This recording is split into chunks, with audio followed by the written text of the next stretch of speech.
How's it going, everyone? This is Matt Weaver of PopularSpeed.com, and this is the second solo edition of the Popular Speed Report here on our Popular Speed YouTube channel. Today's date is October 23rd, 2013, and we're here to recap a little bit of a newsworthy day on Tuesday in the world of NASCAR. The main breaking news story of the day was that Todd Parrott, the crew chief of the number 43 Sprint Cup Series car, has been released by Richard Petty Motorsports. This is again coming off the heels of his substance abuse policy suspension by NASCAR. Parrott isn't going to announce what he was suspended for, essentially, and he has admitted that he's going to go through the NASCAR Road to Recovery program. And in response, Richard Petty Motorsports took a zero tolerance approach to the suspension and released him. In his stead, we've got Greg Ebert, who will be the new crew chief for the 43 car this weekend. He has been the car chief this season, and he's going to move into Todd Parrott's role for the remainder of the year. This is kind of not unlike what we saw with A.J. Allmendinger last summer when he got suspended by NASCAR for the substance abuse program. He admitted that it was a form of Adderall. He was released by Penske Racing and took the road to recovery and was later employed again by Penske to run some IndyCar races, won 2 Nationwide Series road course events this year. So, I don't want to get into what it was that sidelined Parrott. We wish him the best of luck in his efforts to move on from the situation. But I suspect a guy of his talent will certainly have no problem finding a job again as long as he takes the road to recovery and improves to teams his commitment to not have this happen again. And so we're going to move away from that. And there's an additional bit of news to segue from the 43 car. It's not going to be racing at Martinsville this week. That doesn't mean that the driver, Eric Almirola, will not be driving. He will be there, but the number 43 car has now been rebranded the number 41 car. At the Hall of Fame today, the NASCAR Hall of Fame, they unveiled a new number for Martinsville only. It is a Maurice Petty commemoration paint scheme. It's going to be the 41, which is a car that Maurice is most synonymous with. The 43 car, it was a little on the short side of sponsorship. This is a good weekend for them to kind of outline something special, something team-related. And, the 41 certainly has its place in Richard Petty Motorsports, Petty Enterprises history. It's not as if this number has no affiliation with Richard Petty whatsoever. I completely admit that when I first saw the news, I was, kind of bummed out because as a long-time racing fan, a long-time NASCAR fan, that 43 is synonymous with everything that I hold NASCAR to be. It'll be the first time since 2003 at Atlanta that the 43 car will not be at the track. So essentially 10 years. Jeff Green missed the race at Atlanta in 2003, and so they've made every race since then, and this will be the first time that car number won't be on the track. But beyond the Maurice Petty connection, there's several other connections for the 41 to Richard Petty and Richard Petty Motorsports too. Richard Petty, believe it or not, actually drove the number 43 car, or rather the number 41 car, a total of 21 times between 1962 and 1964. So for the fans that are saying, Richard Petty's number has to be represented at the racetrack, it certainly will be this week. Richard Petty drove a variety of numbers in the early years of his career. He ran a 143, a 142. They ran an 88. They ran all sort of numbers. So certainly it's not the number 43 that is most synonymous with Richard, but the King is certainly integrated with the number 41. Again, he raced that car number 21 times, and he put it in victory lane 6 times as well. Some of the tracks that he won at in the number 41 is Harris Speedway, in the only race that the NASCAR Grand National Tour held at that speedway in 1964. The King also won races at Columbia, South Carolina, Manassas, Virginia, Birmingham, Alabama, Greenville, South Carolina, and South Boston, Virginia in 1963. Those stats are courtesy of my pal Brandon Reed at the Race Week Illustrated TV show. Gave me the hookup. Huge Petty historian, and is the curator co-curator of the Georgia Racing Hall of Fame in Dawsonville, Georgia, a place that you have to check out. One of my favorite motorsports stops. Anytime I go to cover the World Crown 300 Super Late Model race, or even the Atlanta Sprint Cup Series race, that is a place that I try to stop. A lot of cool stuff, and a lot of petty stuff too. So the question that I asked to Brandon was, as well, why did Richard drive the 41 in those years? And the answer is, again, quite simple. NASCAR used to have a program called the Winner's Circle program that ensured bonus money to winning cars. The spots were doled out for each car number. So if Petty Enterprises got each car number in the program, then each time the car would win, no matter the driver, it brought in more money. And so the program was in place at least until the early 1980s, when Richard and Kyle Petty would trade car numbers to ensure that both teams got on the plan. And so in the 60s, when this plan was at the zenith of its organization, Richard Petty and the Petty Enterprises entity would roll out all sort of car numbers. And of course, they had the dominant equipment at the time, and so they usually took it to victory lane. And so, it's kind of a return to form of sorts. And the number 41 and Petty Enterprises, huge connection. Martinsville is a place where the 43 team has had a lot of success. Richard Petty being the all-time wins leader at that track. And so Richard Petty Motorsports, the rebranded Petty Enterprises of sorts, is looking to make another bit of history at the legendary paperclip half mile. And if the 41 finds some way to get to victory lane, I wouldn't be surprised to see maybe the non-car become the 41 in the future, as that team, they could certainly use a big break. They got on the pole at Talladega through the rain out, but a win at Martinsville would be everything to that team. So I was on Twitter earlier tonight saying that we were going to do this show, and I didn't know how much feedback I would get, but I asked you guys on Twitter if there was any topic you wanted me to explore, and much to my surprise, there was a little bit of some feedback, and so I certainly want to get to that and give you guys a shout out, and hopefully we can make this new YouTube program grow just through interaction alone. John Maltus at Carlson's Raiders on Twitter asked me, well, how about the debate that was reignited at Talladega about racing back to the checkered flag after a crash? I stand totally by NASCAR on this decision. I think it was a no-brainer to throw out the caution flag, considering where the crash was on the backstretch. The one thing that people kind of lose sight of sometimes at Talladega is that the start-finish line is pretty much at the entrance of Turn 1, past the dogleg. And so you think of the momentum and the speed that these cars have on this big 2.6 mile restrictor plate superspeedway, and it takes a good lap to woe them down without causing a problem. The crash happened on the middle of the backstretch, and so there were two factors at play here. NASCAR won.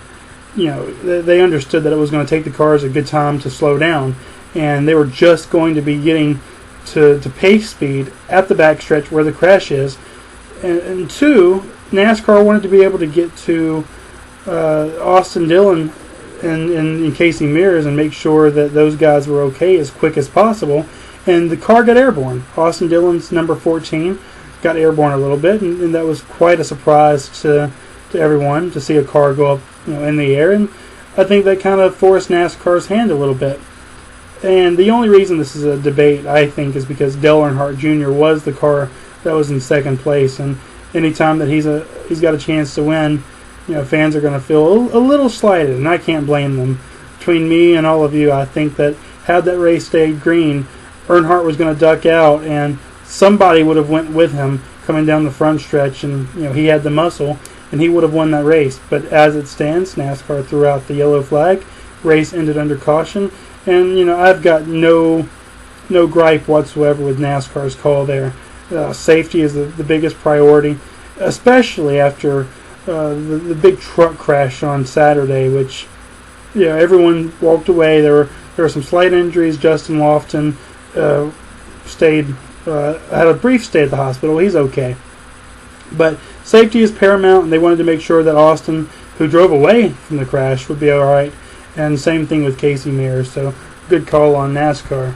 The second question we got on the Twitter feed is from Chris Nolte, at the real Chris Nolte. who ask, will NASCAR wait until another top-level driver dies before they put safer barriers all around every track? And, that's kind of a bombastic question, but, there's certainly a little bit of truth behind that. We've got to get these walls covered in safer barriers.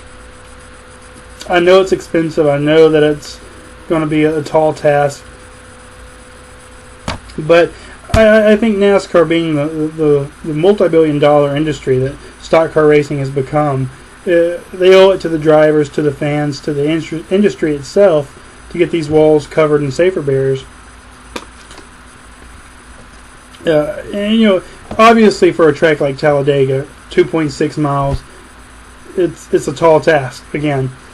But I think we've seen over the past few years, between some crashes with Danica Patrick, with Jeff Gordon, and then with Kyle Busch in the Truck Series race, there is no place on a racetrack that these cars are not going to hit in 2013 and beyond. Crashes can happen at any point on the racetrack, and certainly I think we've gotten back to the part of our sport where we were in the late 90s, where we were reacting instead of being proactive. In the late 90s, we had several accidents. Blaze Alexander, Adam Petting, of course, Dale Earnhardt, the 2001 Daytona 500, all come to mind. And NASCAR was in a position to where they had to react to driver deaths and injuries as a reason to facilitate mandatory use of the Hans device, of the future installation of the safer barriers. And I think we've gotten back to that here in 2013 too, where we're just responding. And I think now there's enough evidence to support that there's not a place on the track that has the most likelihood of impact. Wherever there's a wall on the track, a car is going to hit it. And so I think, it's up to NASCAR and the tracks to figure out some sort of financial model to get the tracks completely covered and in safer barriers, because you want to be ahead of this at all times. And anytime you talk to a NASCAR official, they will tell you that safety for the fans, for the drivers, for everyone involved in the sport is their number one priority. And I certainly think that if that was the case, we've got to find some way to get the safer barriers all the way around these tracks.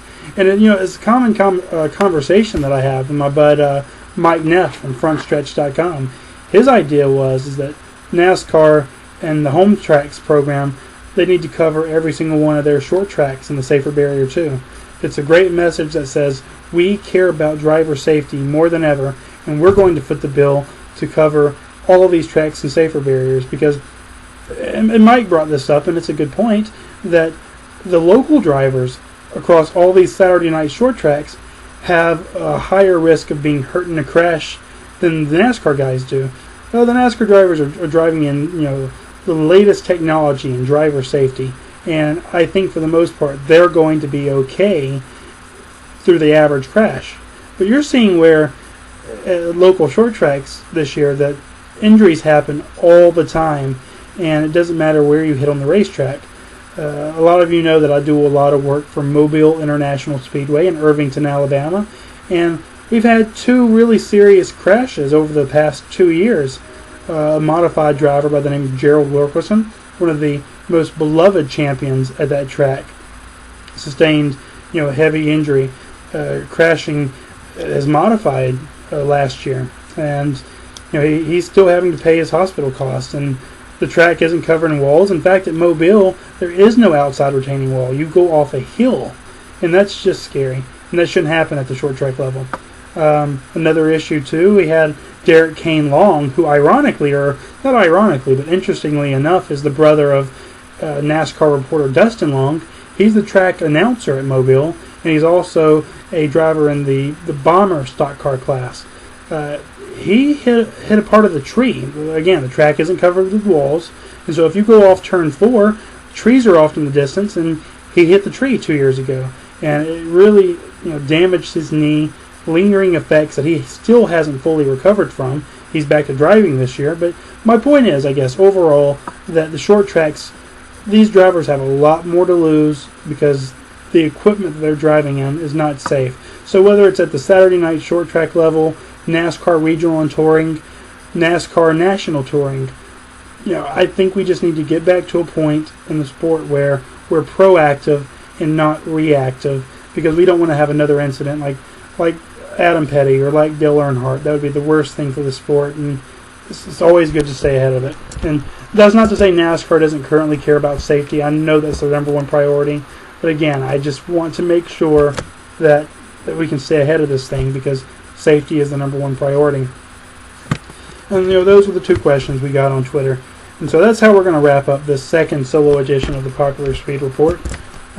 We will be at Martinsville Speedway this weekend for chase race number 7 in the 2013 NASCAR Chase for the Championship.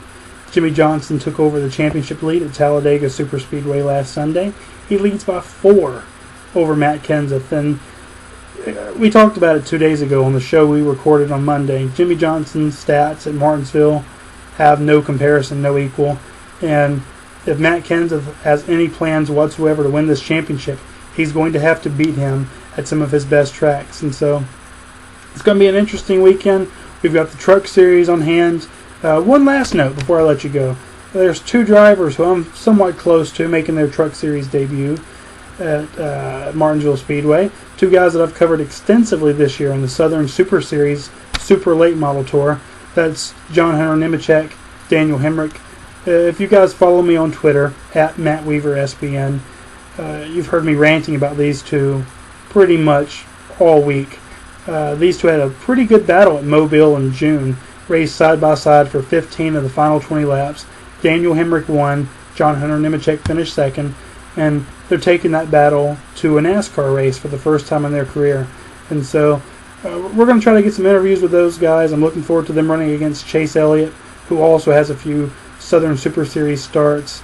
And it's good to see a lot of these super late model guys moving up through the ranks and coming to the NASCAR National Tour, because while a lot of sprint car drivers and dirt drivers have had a lot of success in the past couple of years, I still believe that late model racing is still a very integral way to reach Sprint Cup.